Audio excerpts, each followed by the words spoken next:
Good morning बच्चों। हम लोगों का जो लास्ट डिस्कशन था कि परमाणु में दो पार्ट है, एक ये और एक ये पार्ट।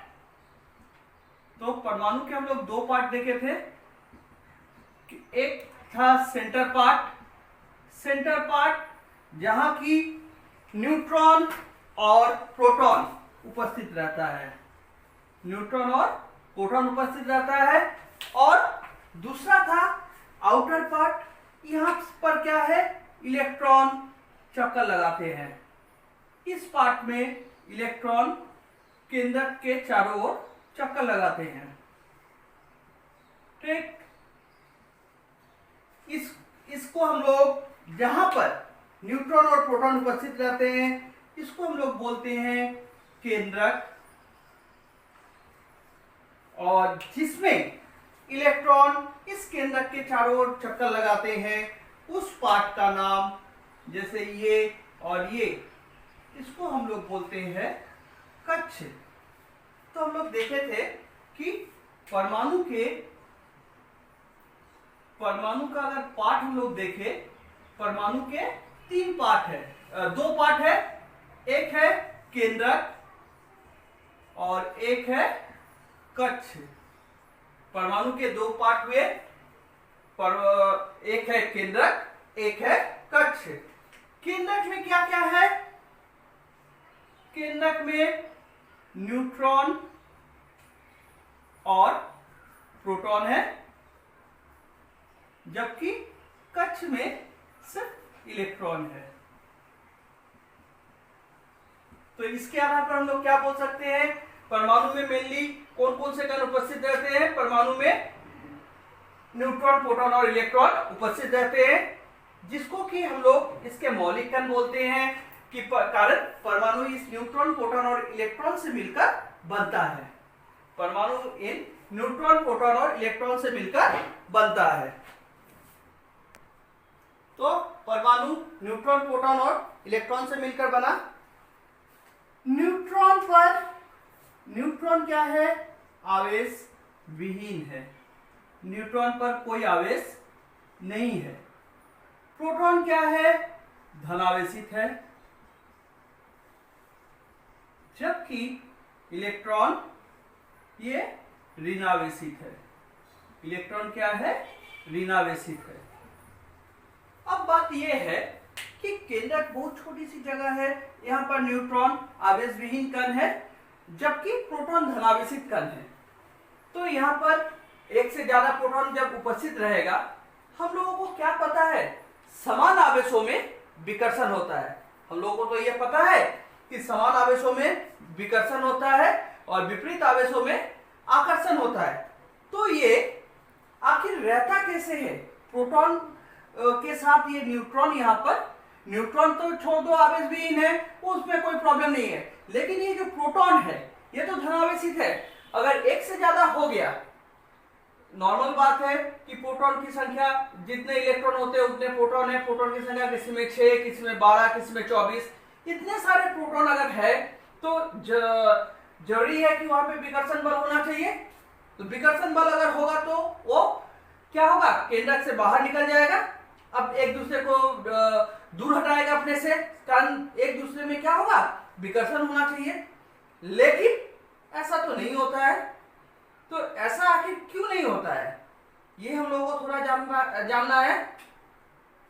ये सिर्फ इसलिए नहीं होता है, केंद्रक में जो प्रोटॉन और न्यूट्रॉन उपस्थित होते हैं, क्या है, केंद्रक में क्या उपस्थित है, प्रोटॉन तथा न्यूट्रॉन।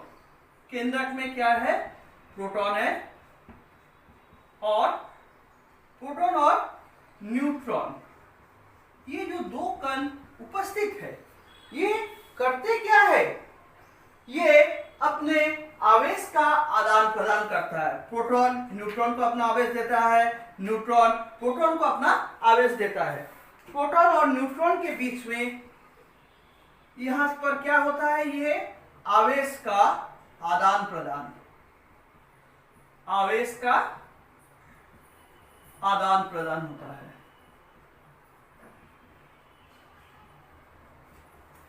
आवेश का जो आदान प्रदान होता है, केंद्रक में उपस्थित प्रोटॉन और न्यूट्रॉन के बीच आवेश का जो आदान प्रदान होता है, इसके चलते क्या होता है, यहाँ पर एक तीव्र आकर्षण बल उत्पन्न होता है, एक तीव्र आकर्षण बल उत्पन्न होता है।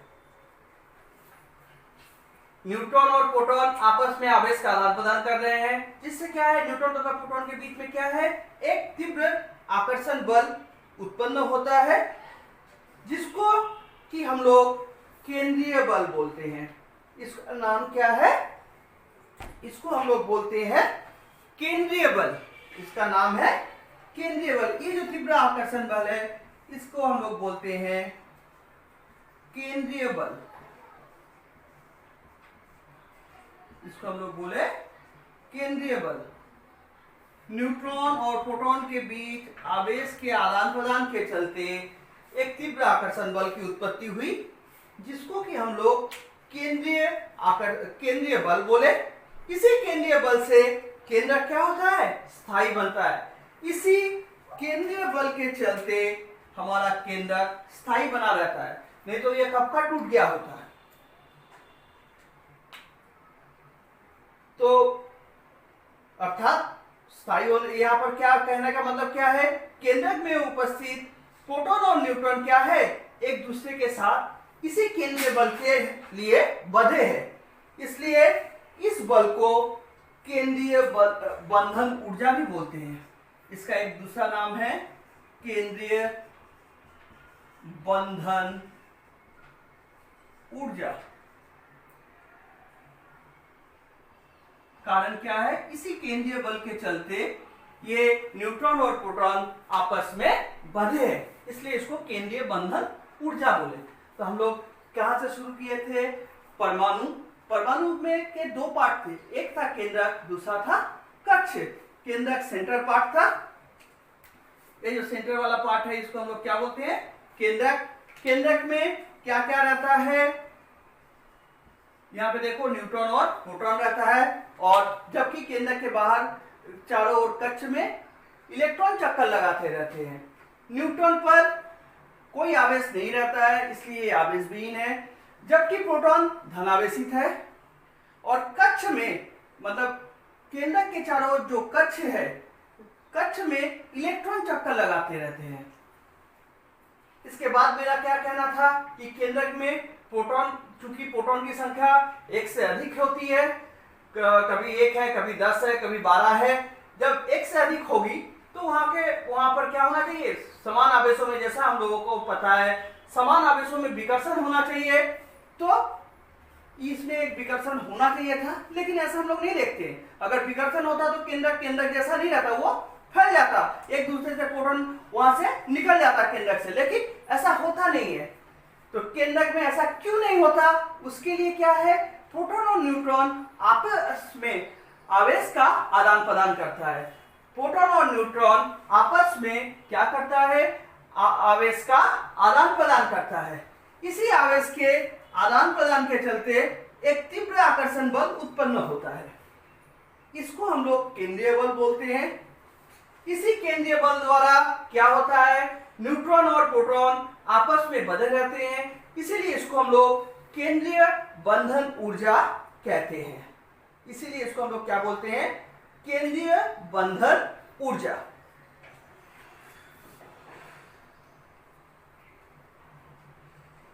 इसके बाद आते हैं प्रोटॉन और न्यूट्रॉन का आपसी परिवर्तन का सिद्धांत क्या है, इसके ऊपर आते हैं। इसके ऊपर हमसे यह पूछा जा सकता है, प्रोटॉन और न्यूट्रॉन के आपसी परिवर्तन का सिद्धांत का वर्णन करो, या फिर यह भी हो सकता है केंद्रक में उपस्थित प्रोटॉन में सभी में धनावेशित युक्त, सभी धनावेशित है होता है, फिर भी ये अपना केंद्रक अपना अस्तित्व कैसे बनाए रखता है, यानी समान आवेशों में विकर्षण होता है, और केंद्रक में उपस्थित प्रोटॉन और न्यूट्रॉन में चूंकि प्रोटॉन धनावेशित है तो वहां पे विकर्षण तो होना चाहिए, फिर भी केंद्रक अपना अस्तित्व कैसे बनाए रखता है। तो इस सिद्धांत के आधार पर हम लोग बोल सकते हैं, इस सिद्धांत में प्रोटॉन और न्यूट्रॉन के आपसी परिवर्तन का सिद्धांत क्या है? इस सिद्धांत के आधार पर हम लोग जो अभी देख कर आए हैं,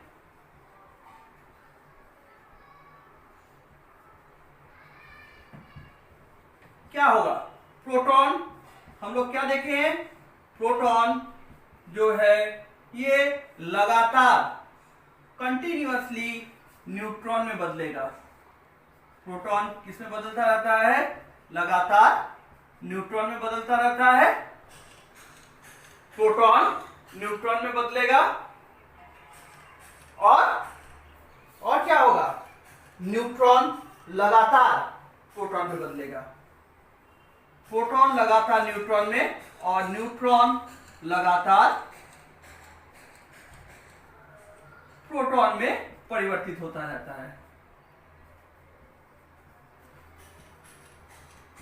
प्रोटॉन में परिवर्तित होता रहता है, जो कि हम लोग देख कर आए हैं।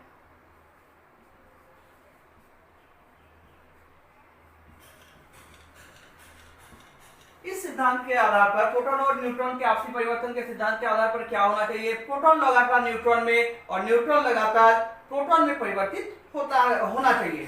तो प्रोटॉन न्यूट्रॉन में जाएगा कैसे?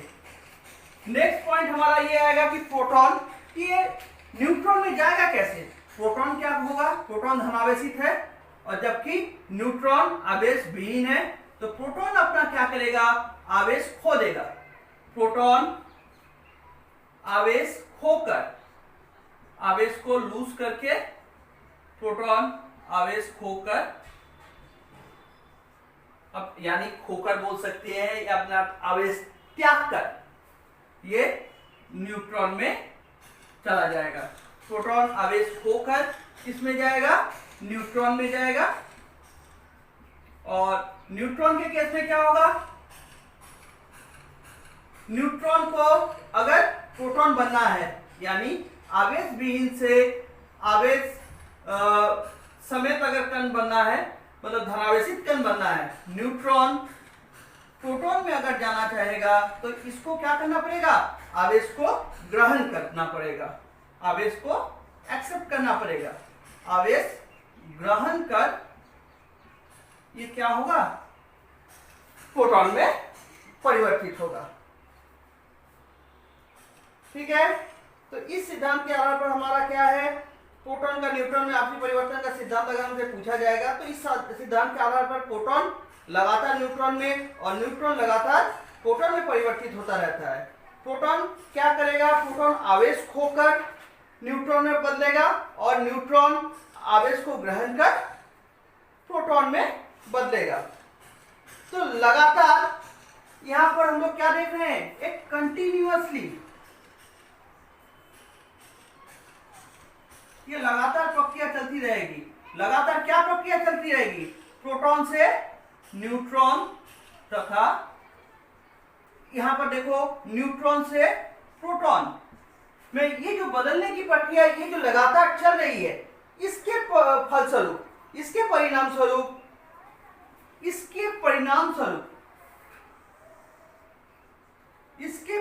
स्वरूप एक बहुत अधिक आकर्षण बल, यहां पर क्या उत्पन्न होगा? आकर्षण बल उत्पन्न होगा। किसके चलते उत्पन्न हुआ? प्रोटॉन का न्यूट्रॉन में और न्यूट्रॉन का प्रोटॉन में बदलने के परिणाम स्वरूप, इसके परिणाम स्वरूप क्या होगा? एक आकर्षण बल उत्पन्न होगा। ये जो आकर्षण बल उत्पन्न होता है, ये क्या करता है? यही आकर्षण बल प्रोटॉन और प्रोटॉन के बीच जो प्रतिकर्षण बल उत्पन्न होता है, उससे ऊपर ये भारी पड़ जाता है, यानी ये उससे बहुत ज्यादा होता है और ये क्या करता है? परमाणु के केंद्रक को स्थायी करता है। ये जो परिणाम स्वरूप यहाँ पे बहुत अधिक, यहाँ पर हम लोग अगर बहुत अधिक लिखे तो अच्छा है, बहुत अधिक आकर्षण बल उत्पन्न होता है, जो कि प्रोटॉन और प्रोटॉन के बीच लगने वाले प्रतिकर्षण बल के ऊपर एक टाइप से बोल सकते हो विजय प्राप्त कर लेता है, जिसके कारण क्या होता है? परमाणु का केंद्रक इसके चलते परमाणु का केंद्रक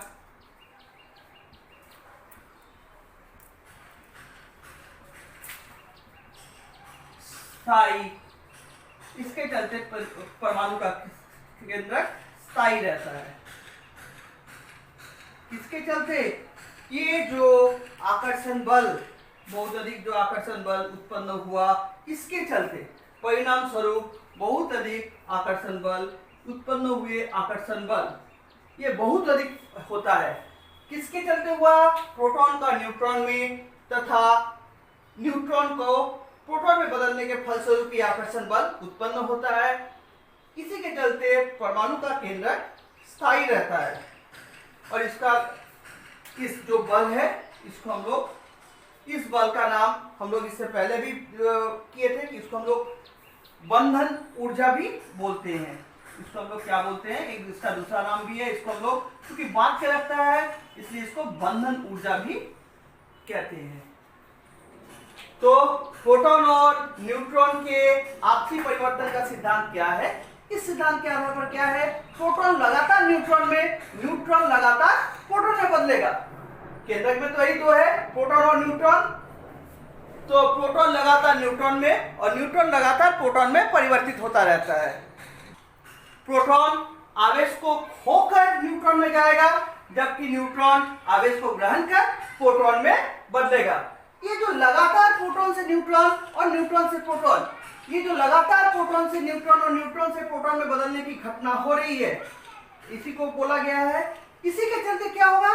बहुत अधिक आकर्षण बल उत्पन्न होता है। ये बहुत अधिक आकर्षण बल उत्पन्न होता है। ये आकर्षण बल उत्पन्न होता है जो क्या है? प्रोटॉन और प्रोटॉन के बीच लगने वाले प्रतिकर्षण बल से बहुत अधिक है। और इसी आकर्षण बल, ये जो आकर्षण बल उत्पन्न हुआ, यही क्या करता है? परमाणु के केंद्रक को स्थायी रखता है। इसी के चलते परमाणु का केंद्रक स्थायी रहता है। इसी के चलते परमाणु का केंद्रक क्या होता है? स्थायी रहता है। इसलिए इस बल को हम लोग बंधन ऊर्जा भी बोलते हैं। इसलिए इस बल को हम लोग क्या बोले? बंधन ऊर्जा।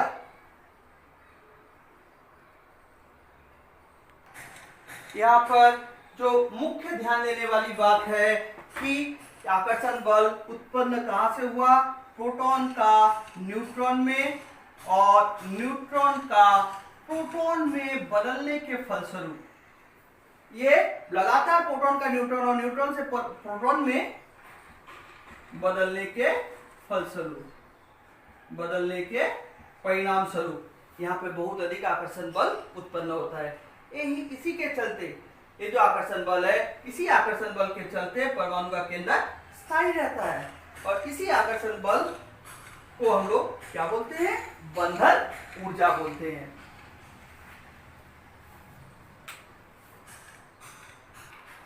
इसके बाद आते हैं मेसन एक्सचेंज थ्योरम। मेसन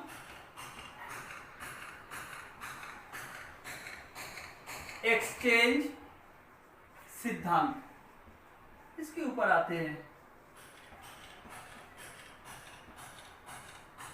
तो मेसन एक्सचेंज सिद्धांत, तो सबसे बड़ी पहली बात कि आखिर यहाँ पर आया क्यों? प्लेन कारण है मेसन एक्सचेंज सिद्धांत कि केंद्रक में एक ही प्रकार के आवेश युक्त कण जो कि प्रोटॉन उपस्थित रहते हैं, यानी धनावेशित कण उपस्थित रहते हैं, फिर भी केंद्रक स्थिर रहता है। इसी को स्पष्ट करने के लिए मेसन एक्सचेंज थ्योरम आया। ये मेसन एक्सचेंज थ्योरम जब आया, ये सन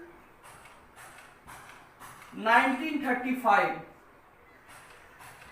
1935 में, सन 1935 में ये सिद्धांत दिया था। एक जापान के वैज्ञानिक, कहाँ के थे ये? जापान के वैज्ञानिक थे। जापान के वैज्ञानिक जिसका की नाम था हिडेकी युकावा। हिडेकी युकावा इनका नाम था, हिडेकी युकावा। तो मेसन एक्सचेंज सिद्धांत को स्थापित किसने किया था? हिडेकी युकावा ने सन 1935 में। ये एक जापान के वैज्ञानिक थे। तो मेसन एक्सचेंज सिद्धांत भी इसी कारण से आया कि एक ही प्रकार के आवेश युक्त कण वहां पर केंद्रक में उपस्थित है। हम लोग जबकि जानते हैं कि बराबर समान आवेशों या बराबर आवेश अगर है तो वहां पर क्या होना चाहिए, विकर्षण होना चाहिए, लेकिन बिना विकर्षण हुए हमारा केंद्रक स्थिर रहता है। ये केंद्रक स्थिर आखिर कैसा रहता है, इसी को स्पष्ट करने के लिए जापान के वैज्ञानिक सन 1935 में हिडेकी युकावा ने बताया था कि परमाणुओं के जापान के वैज्ञानिक हिडेकी युकावा ने बताया कि परमाणु के केंद्रक में पाए जाने वाले कणों के बीच एक विशेष प्रकार का कण का साझा होता है। यहाँ पर क्या है कि परमाणु के केंद्रक में पाए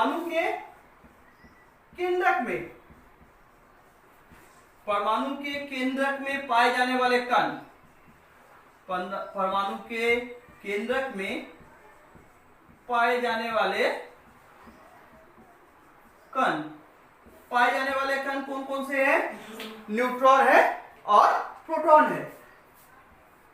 पाए जाने वाले कण हमारा क्या है? न्यूट्रॉन और प्रोटॉन है। न्यूट्रॉन और प्रोटॉन के बीच एक विशेष प्रकार के कण का साझा होता है। इनके बीच, न्यूट्रॉन और प्रोटॉन के बीच क्या होता है? एक विशेष प्रकार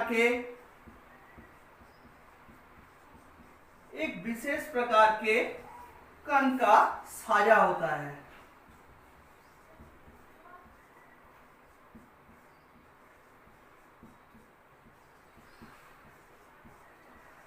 तो जिस विशेष प्रकार के कण का साझा हुआ उसी को हम लोग क्या बोलते हैं? मेसॉन बोलते हैं। इसीलिए ये जो सिद्धांत है उसको हम लोग बोलते हैं मेसॉन एक्सचेंज सिद्धांत। यहाँ पर क्या है कि सन 1945 में जापान के वैज्ञानिक हिडेकी युकावा ने यह हमको बताया था कि परमाणु के केंद्रक में पाए जाने वाले कण, उनके बीच में एक विशेष प्रकार के कण का साझा, जो विशेष प्रकार का कण है उसको हम लोग क्या बोले? मेसॉन बोले। ठीक है, यहाँ तक तो कोई प्रॉब्लम नहीं होना चाहिए कि उन्होंने मेसॉन किसको बोला कि परमाणु के केंद्रक में पाए जाने वाले कण यानी न्यूट्रॉन और प्रोटॉन के बीच एक विशेष प्रकार का कण का साझा हुआ। जिस विशेष प्रकार के कण का साझा होता है उसी को हम लोग क्या बोलते हैं? मेसॉन बोलते हैं। खुदी के नाम के आधार पर, उसी के आधार पर इसको बोलते हैं मेसॉन एक्सचेंज सिद्धांत। मेसॉन, इसको हम लोग नॉर्मली पाई से दिखाते हैं। मेसॉन 3 प्रकार का है। एक है धनावेशित मेसॉन,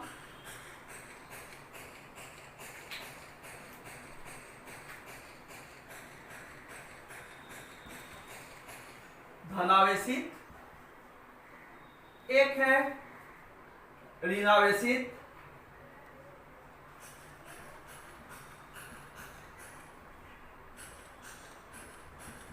और एक है आवेशविहीन।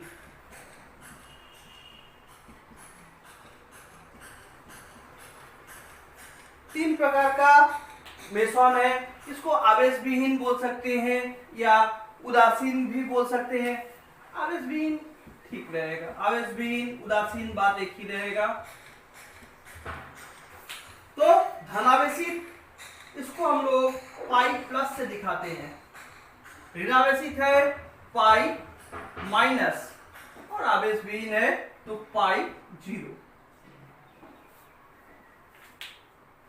ठीक, तो मेसॉन हमारा देख रहे हैं हम, 3 प्रकार के मेसॉन हमको मिला। एक है धनावेशित मेसॉन, एक है ऋणावेशित मेसॉन, एक है आवेशविहीन मेसॉन। तो न्यूट्रॉन और प्रोटॉन के बीच मेसॉनों का आदान प्रदान होगा। इसी के कारण क्या होगा, ये एक दूसरे से बंधा रहेगा। तो देखते हैं न्यूट्रॉन और प्रोटॉन के बीच ये आदान प्रदान आखिर होता कैसे है।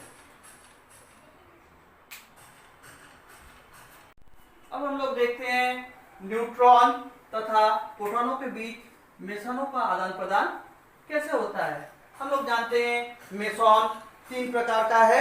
मेसॉन क्या क्या है? मेसॉन के 3 प्रकार हैं, पाई प्लस, पाई माइनस और पाई जीरो। इस प्रकार के मेसनों का, ये 3 मेसनों का आदान प्रदान होगा। ये मेसनों का आदान प्रदान होगा तो जिसके कारण क्या होगा, न्यूट्रॉन और प्रोटॉन एक दूसरे से बने रहेंगे। न्यूट्रॉन और प्रोटॉन एक दूसरे से बने रहेंगे। यहां पर हम लोग पहले न्यूट्रॉन पे चलते हैं। न्यूट्रॉन से पाई माइनस उत्सर्जन हुआ। क्या उत्सर्जन हुआ? पाई माइनस मतलब नेगेटिव मेसॉन उत्सर्जन हो रहा है। पाई माइनस का उत्सर्जन हो रहा है। पाई माइनस का अगर उत्सर्जन हुआ, हम लोग क्या जानते हैं कि न्यूट्रॉन मतलब अगर आवेश भी कोई है तो वहां पे प्लस भी है माइनस भी है। अगर माइनस निकल गया क्या पड़ा रहेगा? उत्सर्जन मतलब निकल जाना। अगर निकल गया तो वहां पर जो हमको मिलेगा धनावेशित मिलेगा। इसलिए इसको हम लोग पी प्रोटॉन को बोलेंगे। हम लोग जानते हैं प्रोटॉन धनावेशित है, तो इसको हम लोग फॉर्मूला के आधार पर इस प्रकार लिख सकते हैं कि एन उत्सर्जन हुआ मतलब minus n minus pi minus ये बराबर होगा पी के। अब ये जो अगर प्रोटॉन है, ये जो प्रोटॉन है मतलब इसके पास क्या है? प्रोटॉन है, इसके पास तो पॉजिटिव है। तो ये जो प्रोटॉन है, यहां पर जो उत्सर्जन हुआ उसी को अगर ये ग्रहण कर ले, मतलब ये क्या करेगा, पाई माइनस को जो मेसॉन पाई माइनस मेसॉन उत्सर्जन हुआ था इसको ये ग्रहण कर लेगा। अगर ये ग्रहण कर लिया तो ये फिर मतलब यहाँ पर जो प्लस के साथ फिर ये माइनस आ गया, प्लस माइनस मिलकर फिर ये न्यूट्रॉन में बदल जाएगा। फिर ये न्यूट्रॉन में बदल जाएगा। तो इसको हम लोग फॉर्मूला बेसिस पर क्या दिखाएंगे? P प्लस पाई माइनस क्या बना? न्यूट्रॉन बना। तो न्यूट्रॉन से प्रोटॉन में पाई माइनस उत्सर्जन हुआ और इसने क्या किया, पाई माइनस निकलकर ये पाई माइनस ऊपर से देखो नीचे प्रोटॉन के पास आकर ये प्रोटॉन को इसने ग्रहण कर लिया। पाई माइनस जो गया वो किसके पास चला आया? प्रोटॉन के पास आया। प्रोटॉन फिर इसको ग्रहण करके न्यूट्रॉन में बदल गया। तो इसी प्रकार हम लोग क्या देखे कि न्यूट्रॉन किसमें बदला? प्रोटॉन में। न्यूट्रॉन प्रोटॉन में बदला था, फिर प्रोटॉन न्यूट्रॉन में बदल गया। इसी प्रकार अगर हम लोग पाई प्लस का देखें, पाई प्लस का देखें, यहां पर बोले कि यहां पर जैसे न्यूट्रॉन से प्रोटॉन है, यहां पर पी है, प्रोटॉन है। प्रोटॉन क्या किया, पाई प्लस को मान लेते हैं। प्रोटॉन को अगर न्यूट्रॉन बनना है, प्रोटॉन के पास ऑलरेडी धनावेशित है, तो प्रोटॉन को उत्सर्जन करना है तो प्रोटॉन को पाई प्लस मेसॉन का उत्सर्जन करना पड़ेगा। प्रोटॉन को किसका उत्सर्जन करना पड़ेगा? पाई प्लस का उत्सर्जन करना पड़ेगा। अगर पाई प्लस उत्सर्जन करेगा मतलब प्रोटॉन के पास धनावेशित था, धनावेश को ही उड़ा दिया, मतलब ये छोड़ दिया, तो इसके पास कुछ आवेश नहीं रहेगा, यानी ये न्यूट्रॉन बन गया। तो यहां पर फॉर्मूला क्या होगा कि प्रोटॉन उत्सर्जन किया माइनस पाई प्लस, तो क्या बना? न्यूट्रॉन बन गया। फिर ये जो उत्सर्जन वाला केस आया, ये न्यूट्रॉन ने क्या किया, ये जो न्यूट्रॉन यहां पर है ये इस पाई प्लस को ग्रहण कर लेगा। अगर न्यूट्रॉन इस पाई प्लस को ग्रहण करता है, न्यूट्रॉन क्या कर रहा है, पाई प्लस को, यहां पर उत्सर्जन हुआ, यहां पर पाई प्लस ग्रहण कर रहा है। न्यूट्रॉन के पास आवेश नहीं था, लेकिन ये धनावेशित कण को ग्रहण किया। तो ये प्रोटॉन में बदल गया। ये किसमें बदला? प्रोटॉन में बदल गया। यानी न्यूट्रॉन प्लस पाई प्लस बना क्या? प्रोटॉन। तो यहां पर प्रोटॉन ने क्या किया? पाई प्लस का उत्सर्जन करके, यहां पर इसने क्या किया? प्रोटॉन ने पाई प्लस को उत्सर्जित करके क्या बना दिया? न्यूट्रॉन बना दिया। इसको हम लोग बोलते हैं P to N या N to P ट्रांजैक्शन। मतलब P से N में बदलना, प्रोटॉन से न्यूट्रॉन में बदलना और न्यूट्रॉन से प्रोटॉन में बदलना, प्रोटॉन से न्यूट्रॉन और न्यूट्रॉन से प्रोटॉन में बदलना। तो ये जो बदल रहा है प्रोटॉन से न्यूट्रॉन और न्यूट्रॉन से प्रोटॉन, इसके चलते यहाँ पर आकर्षण बल उत्पन्न होता है, जिसके कारण जिस बल से ये एक दूसरे से बंधे रहते हैं, जिस बल के कारण ये एक दूसरे से बंधे रहते हैं। इसी प्रकार जब ये तो पाई प्लस पाई माइनस का हो गया, अगर हम लोग पाई जीरो को देखें, पाई जीरो को अगर देखते हैं, प्रोटॉन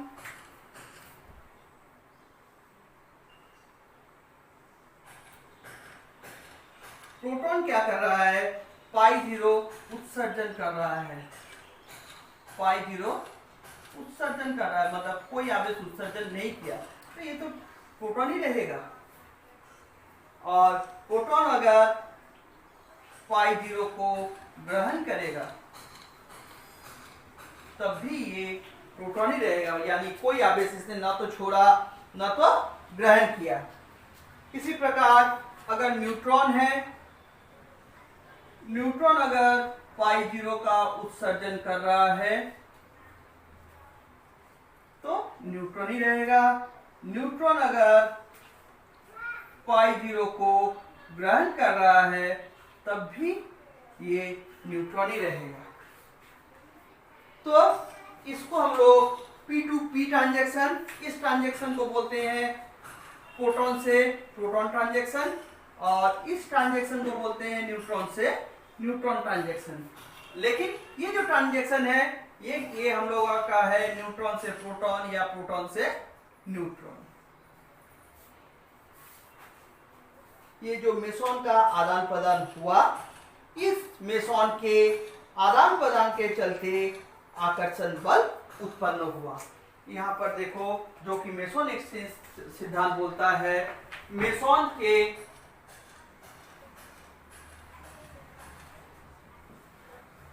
के किसके चलते? आदान प्रदान के कारण, आदान प्रदान जो हुआ इसके कारण, आदान प्रदान के कारण क्या होगा? आदान प्रदान के कारण यहां पर एक आकर्षण बल उत्पन्न होता है, एक तीव्र आकर्षण बल उत्पन्न होता है।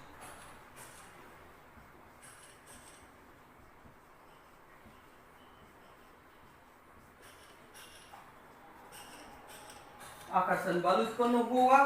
ये जो आकर्षण बल उत्पन्न हुआ, ये आकर्षण बल उत्पन्न जो होता है, इसी को हम लोग बोलते हैं केंद्रीय बल।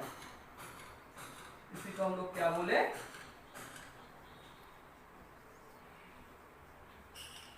केंद्रीय बल, जो कि केंद्रक का स्थायित्व बनाए रखता है। ये केंद्रीय बल की जरूरत क्यों पड़ती है? केंद्रक का स्थायित्व बनाए रखने के लिए। ये जो केंद्रीय बल है, ये केंद्रक का स्थायित्व बनाए रखता है।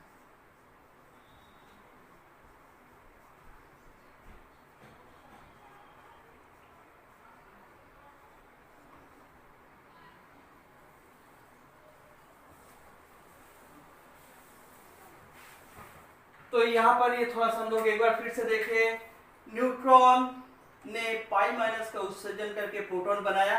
इस तरफ अगर देखें, न्यूट्रॉन ने पाई माइनस का उत्सर्जन किया तो प्रोटॉन बनाया। तो प्रोटॉन ने फिर पाई प्लस का उत्सर्जन करके न्यूट्रॉन बनाया। यहाँ पर प्रोटॉन ने क्या किया, पाई माइनस ग्रहण करके न्यूट्रॉन बनाया, फिर न्यूट्रॉन ने पाई प्लस को ग्रहण करके प्रोटॉन बनाया। यहाँ पर प्रोटॉन पाई जीरो को ग्रहण करेगा, उत्सर्जन किया या ग्रहण किया तो प्रोटॉन ही बनेगा। न्यूट्रॉन भी पाई जीरो को उत्सर्जन या ग्रहण करेगा तो न्यूट्रॉन ही बनाएगा। दूसरे तरीके से जैसे बताए थे, न्यूट्रॉन ने क्या किया, पाई माइनस का उत्सर्जन किया, मतलब नेगेटिव मेसॉन का उत्सर्जन किया तो प्रोटॉन बना। ये जो प्रोटॉन है, ये जो पाई माइनस है, इसको फिर ये ग्रहण कर लिया, ग्रहण करके न्यूट्रॉन में बदल गया। ये एरो दिखा रहा है कि यहाँ से उत्सर्जन हुआ, फिर ये एक्सेप्ट कर लिया। यहाँ पर प्रोटॉन है, प्रोटॉन ने पाई प्लस का उत्सर्जन किया तो न्यूट्रॉन बनाया था, तो यहाँ पर ये जो न्यूट्रॉन है, ये जो पाई प्लस निकला, इसको फिर ये ग्रहण करके प्रोटॉन में बदल गया। तो न्यूट्रॉन का प्रोटॉन में और प्रोटॉन का न्यूट्रॉन में इस प्रकार लगातार बदलते रहने से एक आकर्षण बल उत्पन्न होता है, जिसको कि हम लोग केंद्रीय बल बोलते हैं। जिसको कि हम लोग क्या बोलते हैं, केंद्रीय बल बोलते हैं। और ये केंद्रीय बल केंद्रक के स्थायित्व को बनाए रखता है।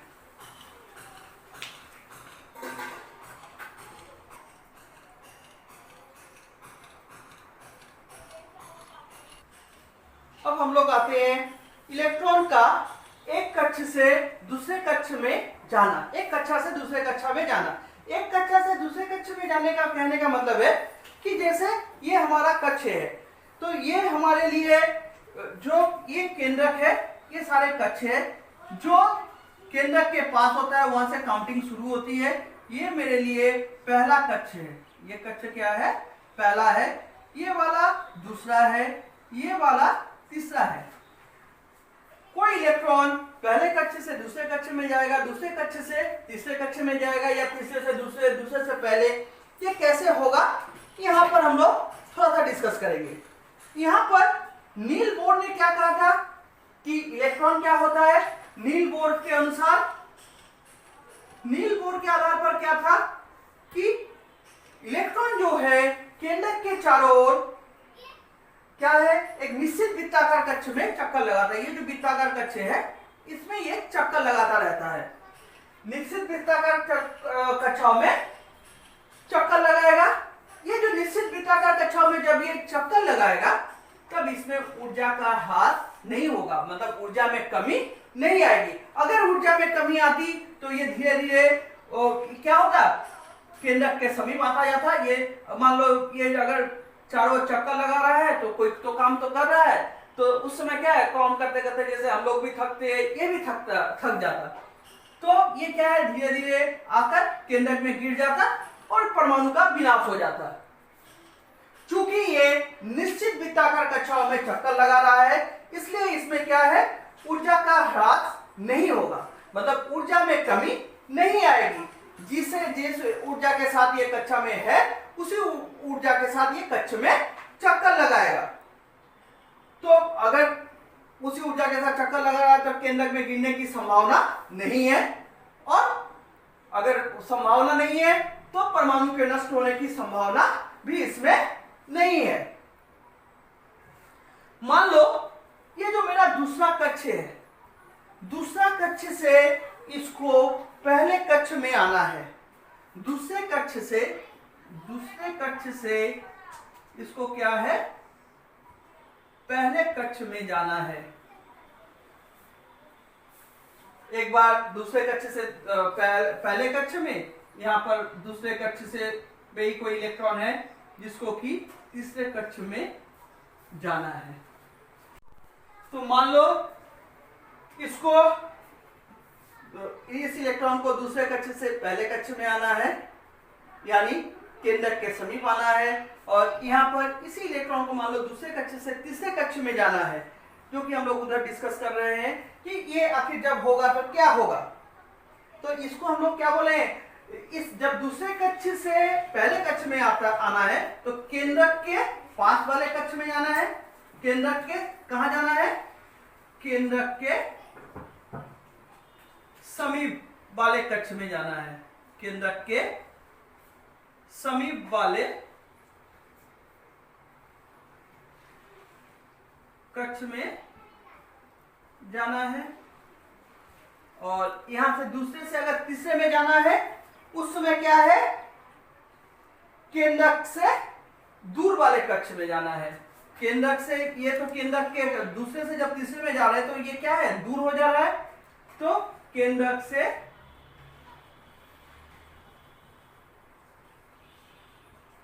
दूर वाले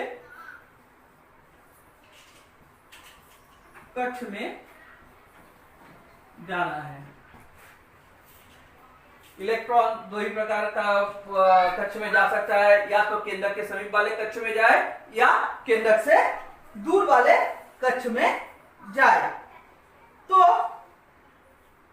हम लोगों को पता है केंद्रक के समीप वाले कक्ष में ऊर्जा का स्तर थोड़ा सा लो होता है, तो दूसरे कक्ष से जब पहले यानी केंद्रक के समीप वाले कक्ष में जब जाना होगा, इसको क्या करना पड़ेगा, ऊर्जा का उत्सर्जन करना पड़ेगा, ऊर्जा को अपने से निकालना पड़ेगा, ऊर्जा का इसको क्या करना पड़ेगा, उत्सर्जन करना पड़ेगा। यहां पर इसको करना क्या है, ऊर्जा का उत्सर्जन, मतलब अपने से ऊर्जा को निकालेगा, कारण ये लो लेवल एनर्जी लेवल इसका लो है, तो उस लेवल की एनर्जी जब इसमें होगी तभी वो उसमें जा सकता है। लेकिन इसमें जब दूसरे से तीसरे कक्ष में हाई लेवल में जा रही है एनर्जी, तब वो क्या करेगा, उसको उतना ऊर्जा पाने के लिए इसको ऊर्जा का अवशोषण करना पड़ेगा। इस केस में क्या है, ऊर्जा का अवशोषण करना पड़ेगा। तो केंद्रक के समीप वाले कक्ष में अगर उसको जाना है तो ऊर्जा का उत्सर्जन करना पड़ेगा, अगर उसी से केंद्रक से दूर वाले कक्ष में जाना है तो ऊर्जा का अवशोषण करना पड़ेगा। जब ये ऊर्जा का अवशोषण करता है, हम लोग बोलते हैं अपर लेवल में चला गया, थोड़ा सा हायर लेवल हो गया, तो उस समय ये उत्तेजित अवस्था में रहता है। इस अवस्था को हम लोग बोलते हैं उत्तेजित अवस्था। ये किस अवस्था में है, उस समय ये उत्तेजित अवस्था में है। जब दूसरे से तीसरे में गया, मतलब दूसरे कक्ष से ये तीसरे कक्ष में आएगा, तो दूसरे कक्ष से ये वाला मान लो दूसरे कक्ष से यहां आ गया, तो ये क्या क्या है, ऊर्जा का अवशोषण करके आया, तो ये क्या है, उत्तेजित अवस्था में है। ये कैसे है, उत्तेजित अवस्था में है। तो उस समय ये क्या करेगा, ये वहां पर ज्यादा देर तक नहीं रुकता है, अतिरिक्त जो ऊर्जा है, जो उसको चाहिए उससे ज्यादा ऊर्जा हो गया, तो तीसरे लेवल में पहुंच गया था दूसरे से, अतिरिक्त ऊर्जा को विद्युत चुंबकीय तरंग के रूप में यह उत्सर्जित कर देगा। जो अतिरिक्त वहां पर ये करेगा क्या, उत्तेजित अवस्था में रहकर जाने के बाद अतिरिक्त जो ऊर्जा है, अतिरिक्त ऊर्जा को विद्युत चुंबकीय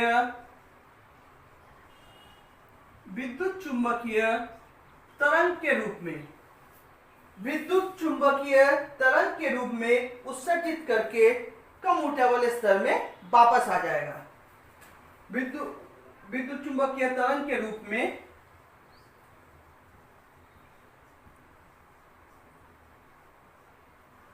उत्सर्जित करके, विद्युत चुंबकीय तरंग के रूप में उत्सर्जित किया करके क्या करेगा, उसका जो पहले वाला कक्ष है यानी कम ऊर्जा वाले कक्ष में वापस आ जाएगा। यानी पहले वाली कक्षा में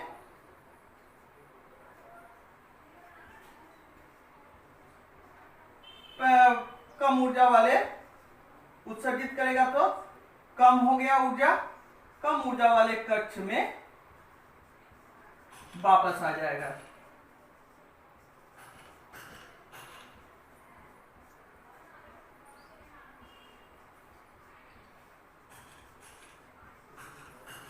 तो क्या हुआ, यहाँ पर इलेक्ट्रॉन का एक कक्षा से दूसरे कक्षा में जाने के लिए मान लेते हैं, दोनों ही केसेस में हम लोग दो केस लिए थे। एक था कि हमारा पहले दूसरे कक्ष में था, दूसरा केस में बोले थे कि ये भी इलेक्ट्रॉन हमारे दूसरे कक्ष में है, दूसरे कक्ष से पहले कक्ष में गया यानी केंद्र के समीप वाले कक्ष में गया, तो उस समय ये क्या किया था, ऊर्जा को अपने से निकाल लिया था, कारण लोअर एनर्जी लेवल में जा रहा है, तो ऊर्जा का ये क्या किया था, उत्सर्जन किया था। लेकिन दूसरे कक्ष से जब तीसरे कक्ष में गया यानी केंद्रक से दूर वाले कक्ष में जाना है, उस समय ये हायर लेवल है एनर्जी का, इसलिए इसको क्या करना पड़ा था, ऊर्जा का अवशोषण करना पड़ा था। ऊर्जा का जब अवशोषण किया तो ये क्या है, उत्तेजित अवस्था हो गई। इसकी ये अवस्था कौन सी हो गई, उत्तेजित अवस्था हो गई। तो उत्तेजित अवस्था में जाने के बाद ये क्या किया, अतिरिक्त ऊर्जा जो उसके पास थी उसको विद्युत चुंबकीय तरंग के रूप में ये अपने से बाहर निकाल देगा और कम ऊर्जा वाले कक्ष में, तीसरा कक्ष में पहुंचा था, फिर ये वापस दूसरे कक्ष में आ जाएगा। अब हमारा नेक्स्ट टॉपिक है कि परमाणु आयन में कैसे बदलेगा। हम लोग जानते हैं कि परमाणु में केंद्रक में न्यूट्रॉन और प्रोटॉन उपस्थित रहते हैं और आउटर मोस्ट सेल जो है यहाँ पर इलेक्ट्रॉन चक्कर लगाते हैं। आउटर मोस्ट सेल में इलेक्ट्रॉन चक्कर लगाते हैं। परमाणु आयन में तभी बदलेगा ये इलेक्ट्रॉन के दो त्याग और ग्रहण के ऊपर निर्भर करता है। इलेक्ट्रॉन का या तो इसको त्याग करना पड़ेगा आयन में बदलने के लिए, या तो इसका त्याग करना पड़ेगा, नहीं तो इलेक्ट्रॉन को ग्रहण करना पड़ेगा। तो अब बात आती है कि ये त्याग या ग्रहण करता क्यों है। नियम के आधार पर किसी भी कक्ष में पहला कक्ष छोड़कर दूसरा हो, तीसरा हो, चौथा हो, उसको अपना अष्टक पूरा करना रहता है। लास्ट सेल तभी संतुष्ट अवस्था में रहता है, लास्ट कक्ष में 8 इलेक्ट्रॉन हो। जैसे हम लोग यहाँ पे देख रहे हैं लास्ट में 1 2 3 4 5 6 7 इलेक्ट्रॉन है। तो यहाँ पर हम लोगों को क्या पता है, न्यूट्रॉन की संख्या और प्रोटॉन की संख्या बराबर होती है। इलेक्ट्रॉन की संख्या और प्रोटॉन की संख्या बराबर होती है। यहाँ पर हम लोग देख रहे हैं इलेक्ट्रॉन 7 है, तो प्रोटॉन भी कितनी होगी, 7 होगी। प्रोटॉन भी कितनी है, 7 है। अब देखो इसको अपना अष्टक पूरा करना है। अष्टक पूरा करने के लिए ये क्या करेगा, एक इलेक्ट्रॉन बाहर से ये ग्रहण करेगा। एक इलेक्ट्रॉन जैसे ही ग्रहण किया, इलेक्ट्रॉन की संख्या बढ़ गई। प्रोटॉन को तो निकलना नहीं है यहाँ से, प्रोटॉन सेंटर में है, केंद्रक में, प्रोटॉन का कुछ नहीं है। यहाँ पर सिर्फ इलेक्ट्रॉन का या तो त्याग करेगा परमाणु, नहीं तो ग्रहण करेगा। और करेगा क्यों, कि इसको अपना अष्टक पूरा करके संतुष्ट अवस्था में पहुंचना है। तो देखो यहाँ पर इलेक्ट्रॉन की संख्या 8 हो गई, प्रोटॉन 7 है। प्रोटॉन धनावेशित कण है लेकिन इलेक्ट्रॉन ऋणावेशित। तो ऋणावेशित में हम लोग क्या देख रहे हैं, एक ज्यादा हो गया। तो जैसे ही यहाँ पर ऋणावेश ज्यादा हो गया, ऋणावेश ज्यादा हो गया, मतलब ऋणावेश ज्यादा कैसे हुआ, ऋणावेश ज्यादा कैसे हुआ, ये इलेक्ट्रॉन को ग्रहण किया। इसने किया क्या, इलेक्ट्रॉन ग्रहण किया। इलेक्ट्रॉन अगर ये ग्रहण करता है तो ये ऋणायन बनाता है। ये कौन सा आयन बनाया, ये ऋणायन बनाया।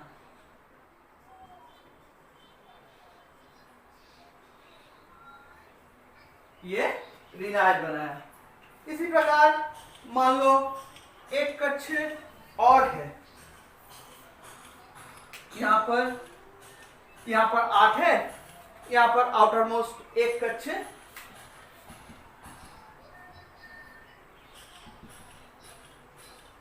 और है। तो यहाँ पे हम लोग मान लेते हैं कि आउटर मोस्ट जो कक्ष है वहां पर एक इलेक्ट्रॉन है। तो इस समय इसको अपना अष्टक पूरा करने के लिए 7 और चाहिए। अगर ग्रहण करने के लिए सोचेगा तो 7 और चाहिए। इससे तो अच्छा है एक का ये त्याग कर दे, एक का ये त्याग कर दे। तो यहाँ पे देखो इलेक्ट्रॉन कितना है, इलेक्ट्रॉन और प्रोटॉन की संख्या बराबर थी। इलेक्ट्रॉन हमारा 11 था, प्रोटॉन भी 11 है। इसको अगर ये त्याग कर दे, अगर इसको ये त्याग कर दे, मतलब ये वाला सेल उस समय हट जाता है, त्याग कर देगा, तो इलेक्ट्रॉन कितना है 11 माइनस 1 यानी ये 10 हो जाएगा। लेकिन प्रोटॉन तो मेरा 11 ही रहा, प्रोटॉन मतलब उस समय 11 ही रहा। तो हम लोग देखेंगे इस समय धनावेश ज्यादा है, धनावेश वो ज्यादा है, धनावेश ज्यादा है, यानी ये कब हुआ, जब इलेक्ट्रॉन का त्याग किया, इलेक्ट्रॉन का त्याग किया, इलेक्ट्रॉन का ये त्याग किया, इलेक्ट्रॉन का त्याग करने पर क्या हो गया, धनावेश ज्यादा हो गया, तो उस समय ये धनायन बनाया, उस समय ये धनायन बनाया। परमाणु आयन में इसी प्रकार बदलता है, परमाणु का आयन में बदलना, आयन दो ही प्रकार का होगा, एक धनायन एक ऋणायन। एक बार इलेक्ट्रॉन ये बनता तभी है, या तो इलेक्ट्रॉन को त्याग करेगा, नहीं तो ग्रहण करेगा, और करता किस लिए है, अपना अष्टक पूरा करने के लिए, अपना ये अष्टक पूरा करने के लिए ये करता है। अष्टक पूरा करना इसका जरूरी है, इसके क्राइटेरिया में ये है कि अंतिम कक्षा में जब तक इसका 8 इलेक्ट्रॉन ना हो, ये संतुष्ट अवस्था में नहीं रहता है। तो यहाँ पर जैसे हमने देखा कि 11 था, इसका अष्टक पूरा करने के लिए बाहरी सेल से एक को छोड़ना पड़ा, तो ये 10 हो गया। यहाँ पे देखिए इलेक्ट्रॉन 10 है, प्रोटॉन 11 है, तो इधर वाला टोटल हमारा धनावेश था, टोटल क्या था, धनावेश था। तो मतलब धनावेशों की संख्या ऋणावेशों से ज्यादा हो गई, इसलिए यह धनावेश ज्यादा है, तो इलेक्ट्रॉन का त्याग करने पर हुआ, धनावेश ज्यादा है तो यह धनायन बन गया।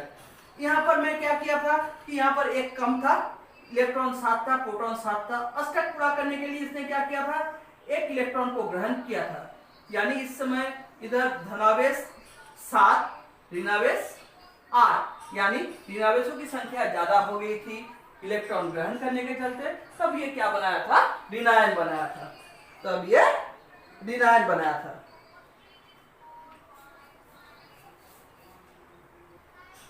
इलेक्ट्रॉन, निम्न इलेक्ट्रॉन के लिए हम लोग डिस्कस कर रहे हैं, इलेक्ट्रॉन निम्न ऊर्जा स्तर, मान लेते हैं यहां से है निम्न ऊर्जा स्तर, यहां से ये उच्च ऊर्जा स्तर में जाना चाहता है, उच्च ऊर्जा स्तर में जाने के लिए, ये उच्च ऊर्जा स्तर में जाने के लिए मान लो n बराबर, यहाँ पर निम्न n बराबर हम लोग मान लेते हैं, n बराबर ये 2 है, ये n बराबर 3 है, तो निम्न ऊर्जा स्तर से उच्च ऊर्जा स्तर में इसको जाना है। तो जाने के लिए क्या करेगा, ये ऊर्जा का शोषण करेगा, ये जो जाने के लिए क्या करेगा, ऊर्जा का शोषण करता है, ऊर्जा का अवशोषण करेगा, तभी तो इसके पास ऊर्जा ज्यादा होगी, तभी ये क्या होगा, इलेक्ट्रॉन निम्न ऊर्जा स्तर से उच्च ऊर्जा स्तर में जा पाएगा। इलेक्ट्रॉन को निम्न ऊर्जा स्तर से उच्च ऊर्जा स्तर में जाना है, तो इसने क्या किया, ऊर्जा का शोषण किया। ये ऊर्जा इसको मिला कहां से, ये ऊर्जा इसको मिला विकिरण द्वारा, नहीं तो इसको क्या है, एक दूसरा हम लोग कर सकते हैं कि उच्च तापमान पर इसको गर्म करने पर, उच्च ताप देने पर, उच्च ताप अगर हम लोग दें, उच्च ताप देने पर, उच्च ताप पर गर्म, उच्च ताप दे या उच्च तापमान पर गैस को गर्म करे, बात बराबर है। उच्च तापमान पर गैस को गर्म करने पर क्या होगा, आपस में टकराव होगी, आपस में टकराव होगी। ये टकराव गर्म करने पर गैसों के जो अणु है वो क्या होगा, वो आपस में टकराव होगा, उसके बीच आपस में टकराव होगा, उससे प्राप्त होता है, या तो विकिरण द्वारा मिलेगा, नहीं तो उच्च तापमान पर गैस को गर्म करने पर टकराव के कारण प्राप्त होती है, ड्यू टू कोलिजन।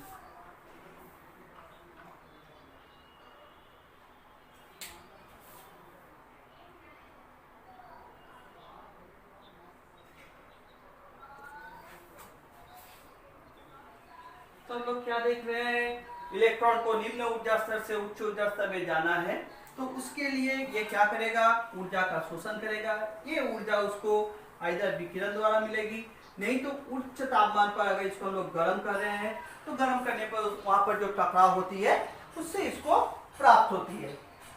सामान्य अवस्था में जो हाइड्रोजन का अगर हम लोग केस लें, सामान्य अवस्था में जो n बराबर 1 कक्ष है, पहला कक्ष से अगर जनरल कंडीशन ले, सामान्य अवस्था में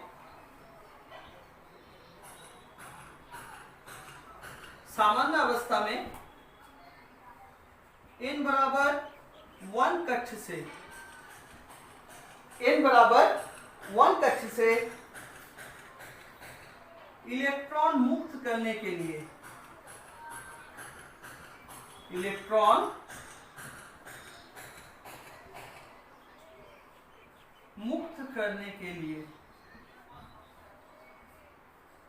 सामान्य अवस्था में इलेक्ट्रॉन को मुक्त करने के लिए आवश्यक ऊर्जा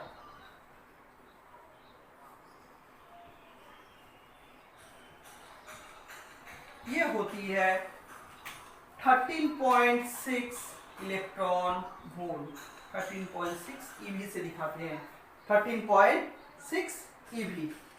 इसको हम लोग हाइड्रोजन की, इसको हम लोग क्या बोलते हैं, हाइड्रोजन की आयनीकरण ऊर्जा भी बोलते हैं। अगर हमसे पूछा जाए हाइड्रोजन की आयनीकरण ऊर्जा कितनी है तो हम लोग बोलेंगे 13.6 ईवी।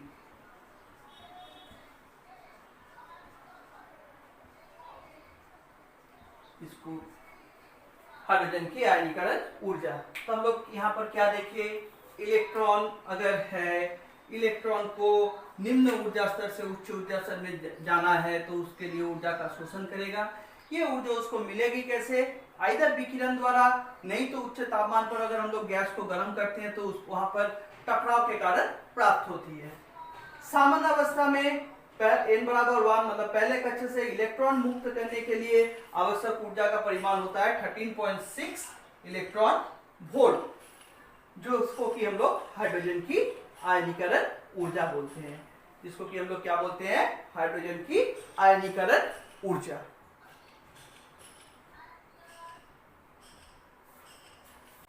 थैंक यू बच्चों, आज के लिए इतना ही। इसके आगे हम लोग नेक्स्ट क्लास में डिस्कस करेंगे।